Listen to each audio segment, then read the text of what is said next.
أعوذ بالله من الشيطان الرجيم بسم الله الرحمن الرحيم ورفعنا لك ذكرك صدق الله وصدق رسوله النبي الكريم ونحن على ذلك من الشاهدين والشاكرين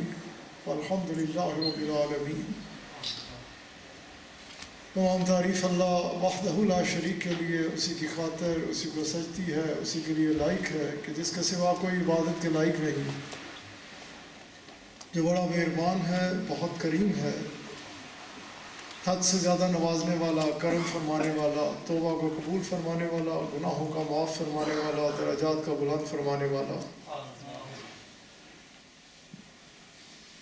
بے پناہ بلند و بالا شان والا بادشاہ کے جس کے فضل و کرم کی نعتوں کا انتہا تھی نہ ہے اور نہ ہو سکتی ہے، جس کا فضل اس کے غضب کے اوپر حاوی ہے، جس کے کرم کے ساتھ سارے معاملات مشروط ہیں، کہ جسے وہ دینا چاہے کوئی روک نہیں سکتا اور جسے وہ روک دے کوئی دے نہیں سکتا. اور بے پناہ درود و سلام ہمارے آقا و مولا، ہماری جانوں کے بادشاہ، حاضر و ناظر، مختار کل، اللہ کریم کے حبیب صلی اللہ علیہ وآلہ وسلم کی ذات اعلیٰ کے اوپر، کہ جن کے مقام کو، جن کی شان کو اور جن کی حقیقت کو آپ کے رب کے علاوہ کوئی اور جانتا نہیں. پھر درود و سلام بھیجتا ہے تو اللہ کریم جن کی آنے والی آن کو پہلی آن سے بلند تر فرما رہا ہے، تو اللہ کریم جن کے چہرہ مبارک کو ہر وقت، ہر لحظہ، ہر آن اپنی نگاہوں کا محور و مرکز بنا کے رکھے ہوئے ہے، تو اللہ کریم جن کے ذکر پاک کو خالصتاً آپ ہی کی خاطر بلند فرمانے کا اعلان فرمائے، تو اللہ کریم جن کی اطاعت کو اپنی اطاعت قرار دے، تو اللہ کریم اور جن کی اتباع کو اپنی عبادت، اپنی بندگی قرار دے، تو اللہ کریم. اور ہم سب کو ہر وقت، ہر لحظہ، ہر آن اپنے مولا کریم سے یہی دعا مانگنی چاہیے کہ ہمارے کریم رب اپنے فضل سے، اپنے کرم سے ہم سب کو اپنے حبیب صلی اللہ علیہ وآلہ وسلم کی ایسی کامل اتباع نصیب فرما کہ جو ذریعہ بن جائے ہم سب کے لیے اپنے آقا علیہ الصلوۃ والسلام کی خوشنودی کو پاتے ہوئے اپنے رب کی رضا کو حاصل کرنے کا، کہ کامیاب وہی ہے، فلاح اسی نے پائی کہ جس نے اپنی زندگی کو رسول کریم شہنشاہ العالم صلی اللہ علیہ وآلہ وسلم کے احکامات و فرمودات کے تابع بسر کیا. اور ہماری ان محافل کے انعقاد کا مقصد، میرے یہاں آنے کا مقصد، آپ کا اکٹھے ہونے کا مقصد بھی یہی ہے کہ ہم اپنی زندگیوں کو دیکھیں، اپنے معاملات کو دیکھیں ایز اے مسلم، کہ کیا ہم پریکٹسنگ مسلم ہیں یا نہیں ہے، کیا ہم نے اپنی زندگیوں کو رسول اللہ صلی اللہ علیہ وآلہ وسلم کے احکامات و فرمودات کے تابع کیا ہے یا نہیں کیا. دربار رسالت مآب صلی اللہ علیہ وآلہ وسلم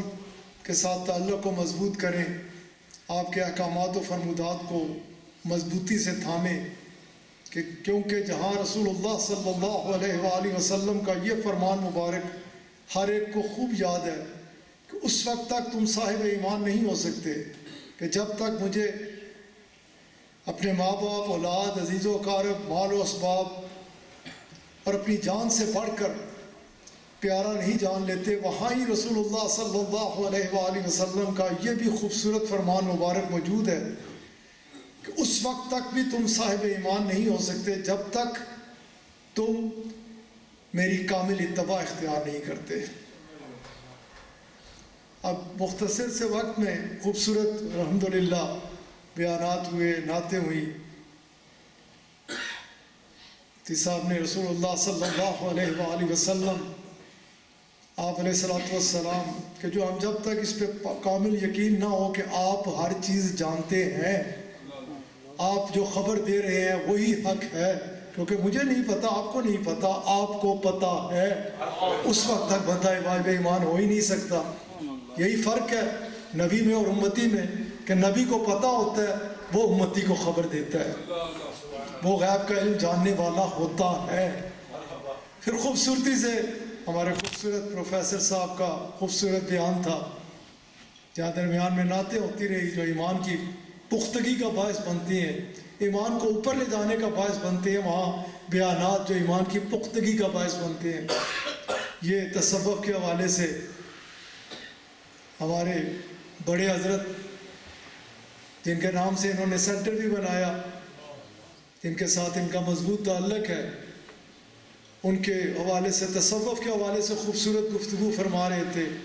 کہ جو سراسر تربیتی نظام ہوتا ہے، پاک کیزگی کی طرف بلانے والا، پرہیزگاری کی طرف بلانے والا،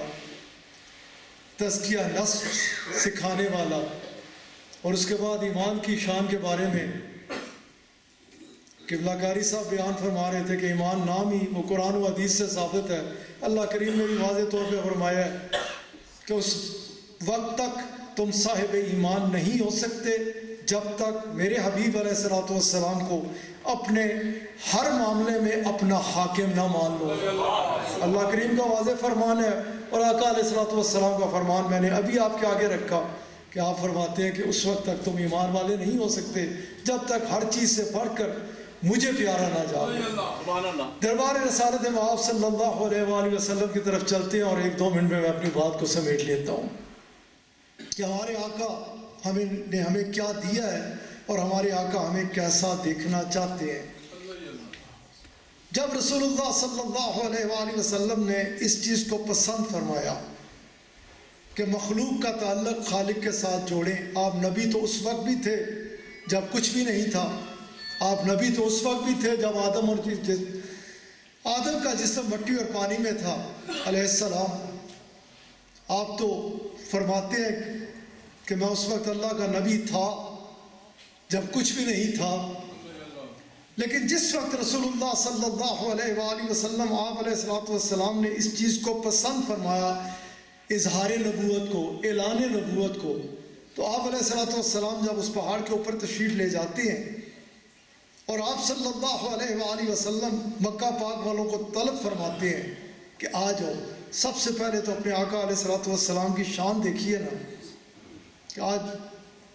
ہر چیز میں رسول اللہ صلی اللہ علیہ وآلہ وسلم کی شان نظر آتی ہے کہ جب آپ نے فرمایا، آپ علیہ السلام نے بلایا، تو ہر بندہ جو بھی جہاں بھی جس جگہ تھا اس نے اس کام کو چھوڑا اور آپ کی آواز پر لبیک کہتا ہوا آپ کے حضور حاضر ہو گیا۔ یہ رسول اللہ صلی اللہ علیہ وآلہ وسلم آپ کی شان اعلان نبوت سے پہلے، اور اس حوالے سے بندہ تاریخ اٹھائے تو خوبصورت بے شمار مناظر نظر آتے ہیں۔ میں اس طرف نہیں جاؤں گا، میں ادھر ہی اپنے بات کو جو چیز آپ احباب کے آگے رکھنا چاہتا ہوں اسی پہ اپنی بات کو سمیٹ لوں گا۔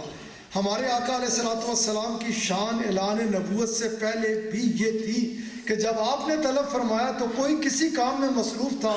اس نے اس کام کو چھوڑا اور آپ کی آواز پر لبیک کہتا ہوا پہاڑ کے نیچے آ کے حاضر ہو گیا۔ اب رسول اللہ صلی اللہ علیہ وآلہ وسلم آپ علیہ السلام نے انہیں فرمایا کہ اگر میں تمہیں یہ کہوں کہ اس پہاڑ کے پیچھے دشمن آ گیا ہے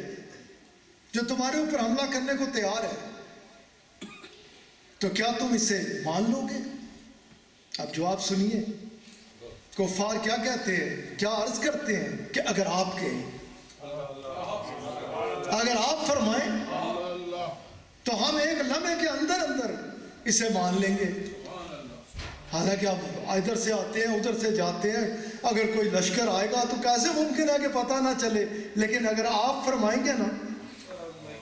تو ہم میں سے کوئی بھی ایک ایسا نہیں ہے جو اس میں کسی بھی قسم کے دوسرے خیال کا شکار ہوگا، ایک لمحے کے اندر اندر ادھر ماں تسلیم کر لیں گے، کیونکہ آپ فرمائیں گے، آپ فرمائیں گے۔ آپ علیہ السلام آپ نے فرمایا کہ اس کی کیا وجہ ہے؟ عرض کرنے لگے کیونکہ آپ نے جب بولا سچ بولا،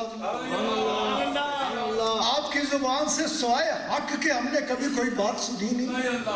جب بھی آپ نے کچھ فرمایا آپ نے سچ ہی فرمایا، آپ جیسا ہمارے درمیان دوسرا کوئی آئی نہیں،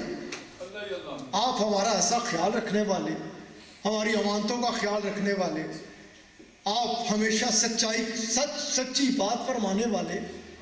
آپ علیہ السلام آپ فرمانے لگے اچھا اس کے بعد اگر تم جاؤ پہاڑ کے پیچھے اور تمہیں کوئی نظر ہی نہ آئے؟ اب ان کا جواب سنیے، وہ کہنے لگے آپ فرمائیں اور ہم جائیں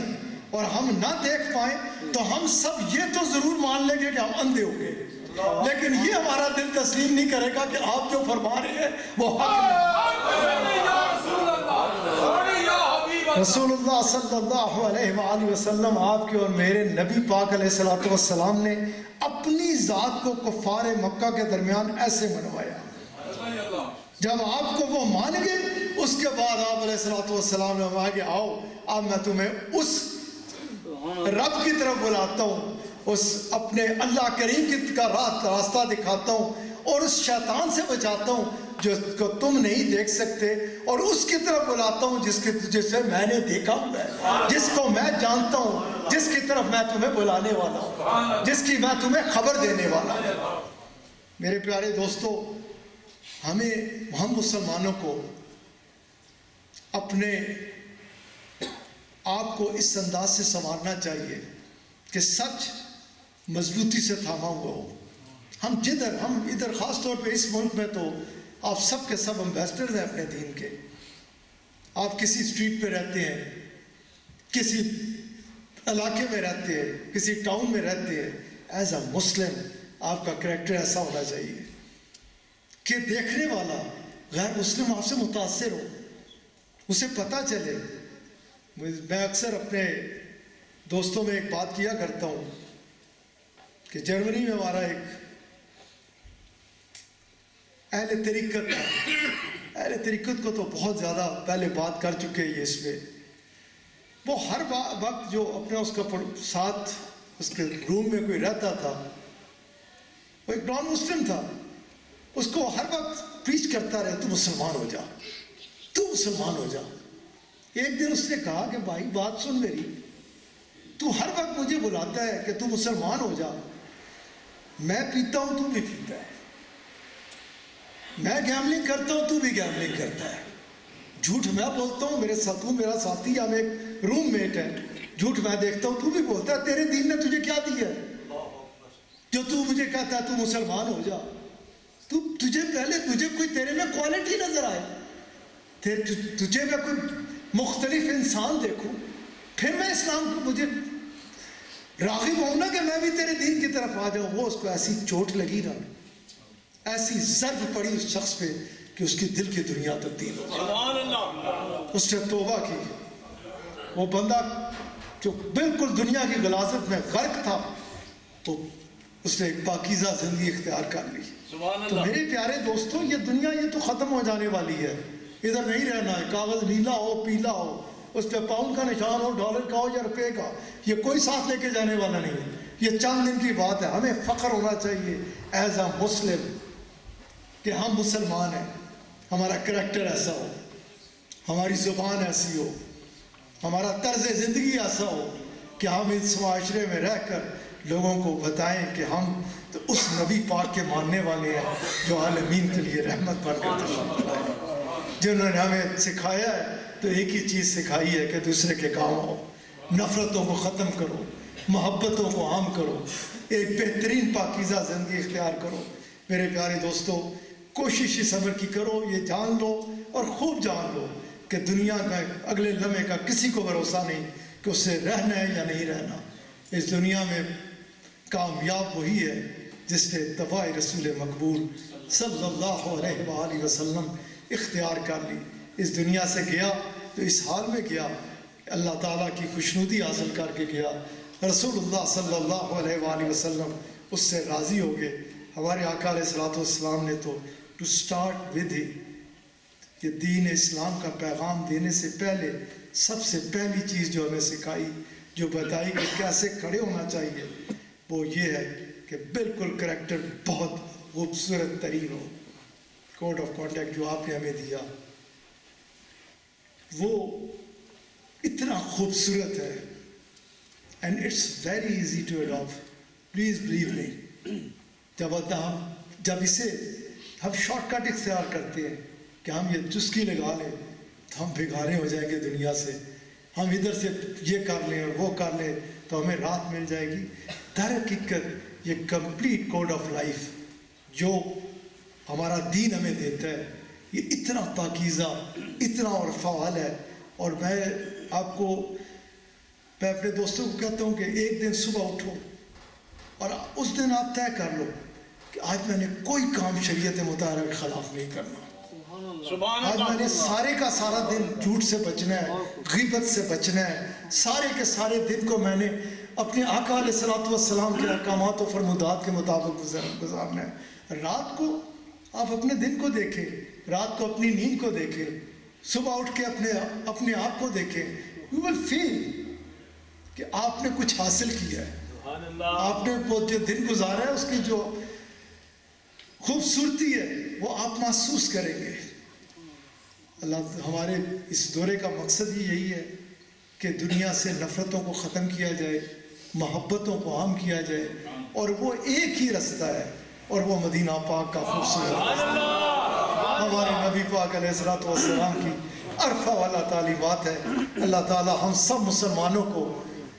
ایسا بنا ڈالے کہ ہم مخلوق خدا, جیسے کہ میں اپنی آخری بات کرنے لگا ہوں کہ جیسے کہ میرے اور آپ کے نبی پاک نے فرمایا ہے کہ جو مومن ہوگا وہ جس جگہ پہ ہوگا اس کا وجود مخلوق خدا کے لیے. ادھر آپ علیہ الصلوۃ والسلام نے یوں نہیں فرمایا کہ مومنین کے لیے یا مسلمانوں کے لیے, آپ نے فرمایا کہ جدھر وہ ہوگا اس کا وجود مخلوق خدا کے لیے نفع کا باعث ہوگا. اس کے وجود سے کسی کو تکلیف نہیں پہنچتی ہوگی, بلکہ اس کے وجود سے لوگوں کو مخلوق خدا کو فائدہ پہنچتا ہوگا. اللہ تعالیٰ میرے اور آپ کے صغیرہ و کبیرہ گناہ معاف فرمائے,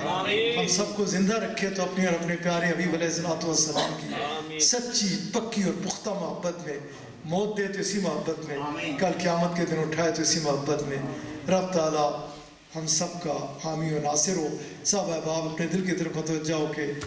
2 منٹ اپنے رب کا ذکر کیجیے, اس کے بعد دعا. اللہ